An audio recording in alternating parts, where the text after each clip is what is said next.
Top quality और consistent performance के लिए सिर्फ सिल्वर पंप्स। टॉप क्वालिटी और कंसिस्टेंट परफॉर्मेंस के लिए सिर्फ सिल्वर पंप्स, नाम याद रखना। आता एकरी गेल्या 5 वर्षापासून आपण शेतकऱ्याला 30,000 रुपये आपण पीक कर्ज म्हणून देण्याचं काम करत होतो.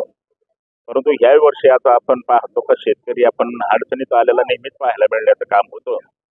तर अनेक शेतकऱ्यांनी माझ्याकडे प्रश्न मांडला का कर्डिले साहेब, तुम्ही आता जिरायत भागातले आणि शेतकरी म्हणून तिथं आता जिल्हा बँकेचा चेअरमन म्हणून आपण काम करताय. तर आमची एकच अपेक्षा आहे, आता मार्च एंडिंगला सगळ्याला लोकांना आता कर्ज भरण्याचं काम करायचं आहे.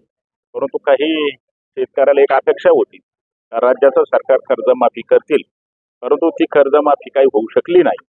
मग कमीत कमी आम्हाला आता जे काय आम्ही कर्ज भरतोय त्याचं जे काही व्याजाचा मोठ्या प्रमाणामध्ये भूदंड येतोय, मग कमीत कमी आम्हाला जी काही रक्कम भरली तेवढी रक्कम तरी आम्हाला प्रत्येकाला शेतकऱ्याला परत मिळाली पाहिजे.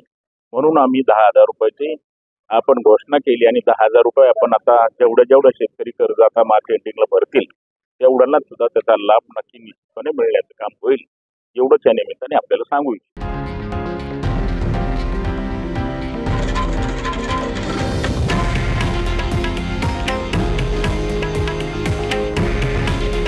हे आहे देशातील नंबर 1 न्यूज नेटवर्क आणि आपण पाहत आहात TV9 मराठी. काळजी तुमची, हित महाराष्ट्राचं.